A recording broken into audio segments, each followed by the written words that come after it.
3 মাস মেয়াদী driving with auto mechanics কোর্সের 13তম ব্যাচের সকালের গ্রুপ এর আয়োজনে আমাদের এই কোর্স সমাপনী অনুষ্ঠানে সম্মানিত প্রধান অতিথি ছিলেন প্রতিষ্ঠানের অধ্যক্ষ মহোদয় এবং উপস্থিত ছিলেন আমার সহকর্মী তাত্ত্বিক ইউসুফ আলী ইমন স্যার এবং আমাদের ফরিদ স্যার সহকর্মী অসুস্থ থাকার কারণে উনি আজকে আসতে পারেন নাই।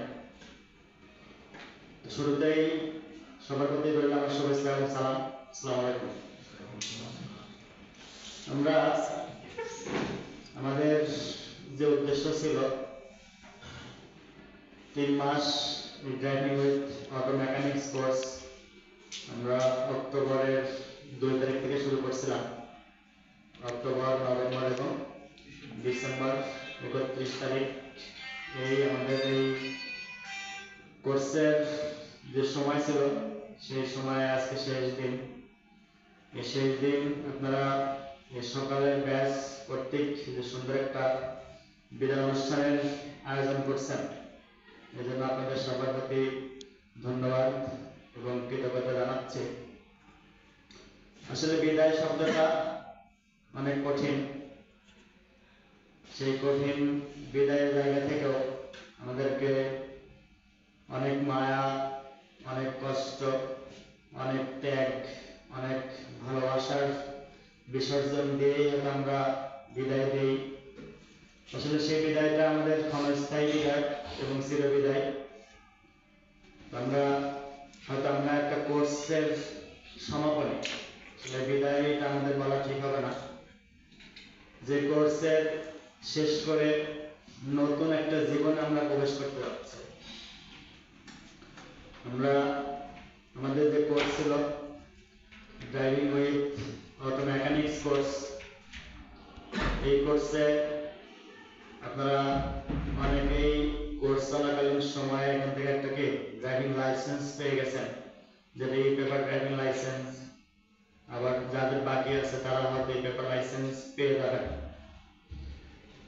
তো একটা লাইসেন্স পাওয়া মানে ড্রাইভিং অকুপেশনে কর্মজীবনে যাওয়ার একটা ধাপ আপনি পেয়ে গেছেন।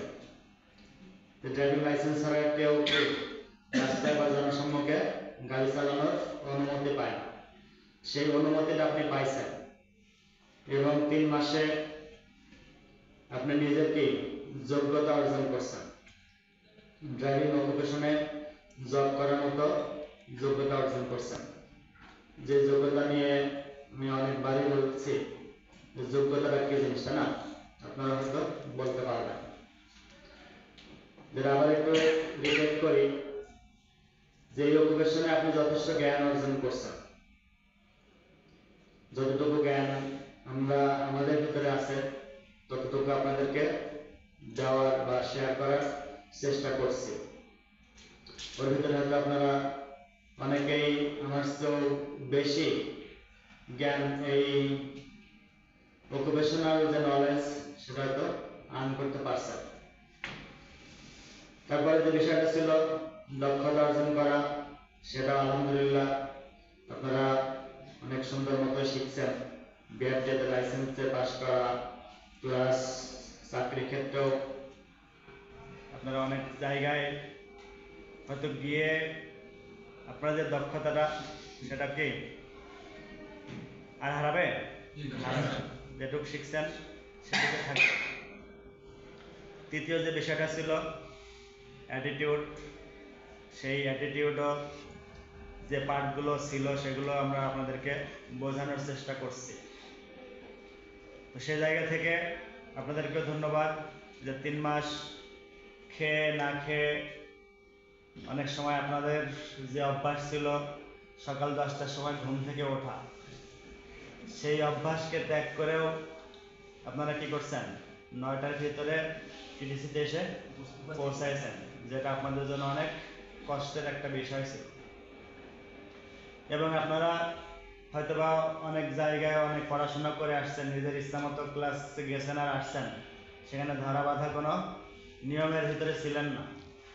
আমাদের এখানে এসে হয়তো আপনার একটা বাজে আপনি ফিঙ্গার দিয়েই এখান থেকে আপনার যাওয়া লাগছে। এই যে ধরা বাঁধা একটা নিয়মের ভিতরে থেকে অনেক কষ্ট করছেন, এটার পেছনে কি পরিশ্রম করছেন, সময় দিচ্ছেন, আপনার অর্থ ব্যয় করছেন।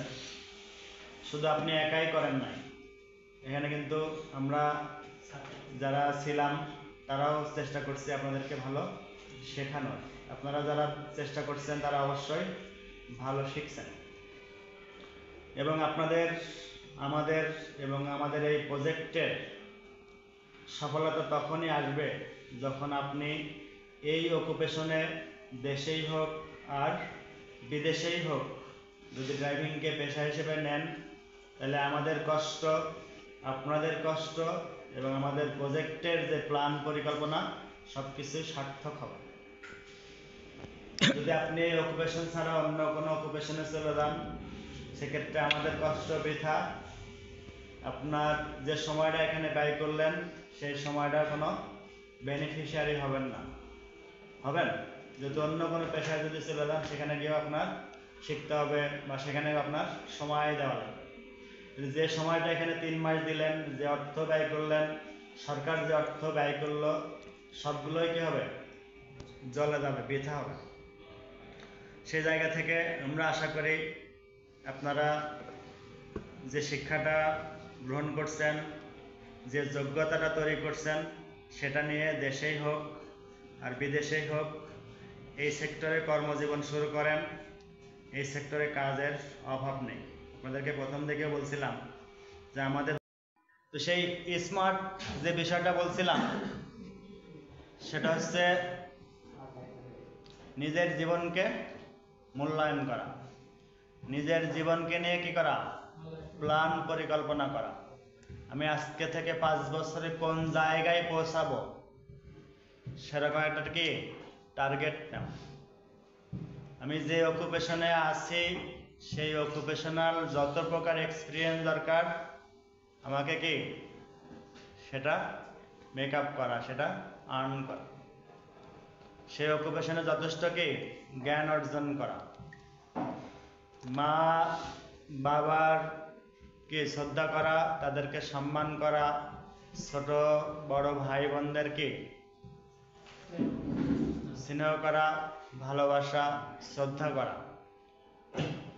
ঠিক আছে, এগুলোই কি স্মার্ট এর লক্ষ্য। বড়দের সম্মান করা, গুরুজনদেরকে কোনো সময় তাদের সাথে খারাপ আচরণ না করা, এগুলো কি আমাদের শখ থাকতে হবে। ঠিক আছে, এই জীবন আমাদের ক্ষণস্থায়ী, আজকে আছে কালকে নেই। এখান থেকে আমি বাড়ি পৌঁছাতে পারবো কিনা তারও কোনো নিশ্চয়তা নেই। তো আমি যতটুকুই দুনিয়াতে থাকবো ততটুকুই আমার জন্য যেন মানুষকে দোয়া করে, না সে মানুষটা অবশ্যই ভালো ছিল। মানুষের ঘৃণার পাত্র হওয়া যাবে না। কি পাত্র হইতে হবে? দোয়ার পাত্র, ভালোবাসার পাত্র হইতে হবে। এই সবকিছু মিলেই হচ্ছে কি স্মার্ট হওয়া। দ্বিতীয় যে শখটা থাকতে হবে সেটা হচ্ছে রিচ হওয়া, ধনী হওয়া। ধনী হওয়ার শখ নেই কার কার? সবারই আছে। কিন্তু এই ধনী হওয়া শুধু টাকা পয়সা ধন সম্পত্তি হইলেই ধনী হয় না। ধনী হইতে হবে কোন দিক দিয়ে? মন বড় করতে হবে, মনের দিক দিয়ে ধনী হইতে হবে। সবসময় কি কৃপণতা বন্ধ করতে হবে। আল্লাহ তাআলা কি কৃপণ মানুষকেও পছন্দ করে না, আবার অতিরিক্ত খরচ করাকেও পছন্দ করে। অবশ্যই কি ধনী হইতে হবে মনের দিক দিয়ে, এবং বিয়েও করতে হবে কি ধনী মানুষ দেখে। ঠিক আছে, মন দেখে। হ্যাঁ, তার মানে কি ওই তো মনের ধনী তো ধনী, তাই না? সেরকম দেখেই বিয়ে করতে হবে। যদি সংসার জীবনে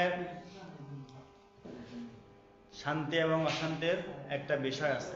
আপনি নিজে যদি ধনী হন, ওইজন ধনী মানুষকে যদি সহযোগী বানান, অবশ্যই জীবন কি সুখের হবে। তারপরের 3 নম্বর যে শখ, সেটা হচ্ছে সুস্বাস্থ্যের অধিকারী হওয়া। আমাদের কোয়ান্টাম মেথডের একটা কথা আছে, সুস্থ দেহ, প্রশান্ত মন, কর্মব্যস্ত, সুখী জীবন। ঠিক আছে? তাহলে কি করতে হবে? সুস্থ থাকতে হবে। সুস্থ থাকতে হলে কি করতে হবে?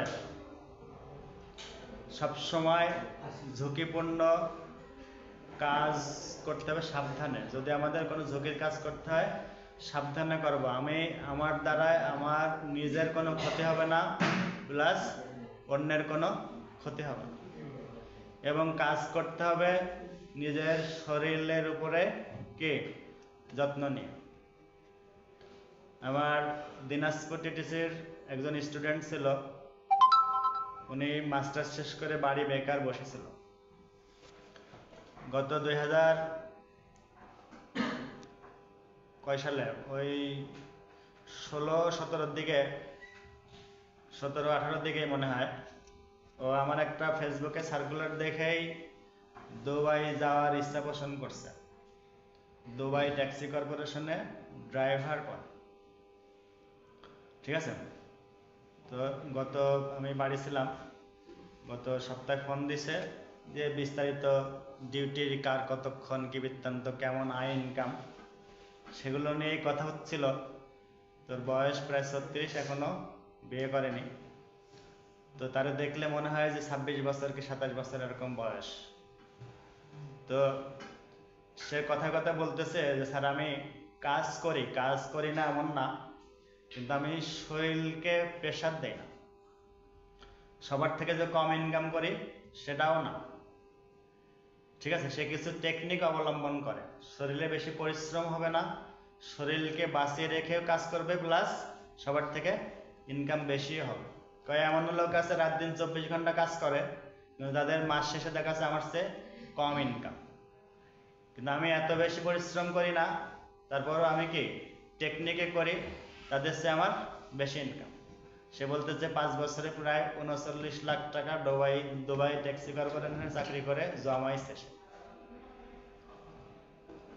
বুঝা গেছে? যে ছেলেটাকে বেকার বসেছিল, মাস্টার্স কমপ্লিট করে দেশে চাকরি ওইভাবে অ্যাপ্লিকেশন করে না, চেষ্টা করতেছে না। যে দেশের চাকরির যে বাজার, যেখানে যাবে তার কোনো কি অকুপেশনাল এক্সপিরিয়েন্স নেই, হয়তো মাস্টার্স কমপ্লিট করেও চাকরি হবে একটা অফিস সহায়ক বা 4th শ্রেণীর একটা পদে, ওই পদে সে চাকরি করবে না।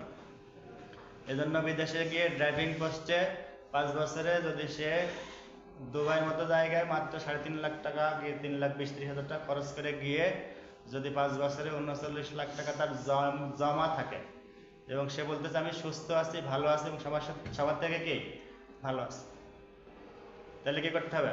নিজের শরীরেরও যত্ন করতে হবে, ইনকামও করতে হবে, পরিশ্রম করতে হবে কি সুস্থ রেখে। এই জন্য বলে কি সুস্থ দেহ, প্রশান্ত মন, কর্মব্যস্ত, সুখী জীবন। তো অনেক কথা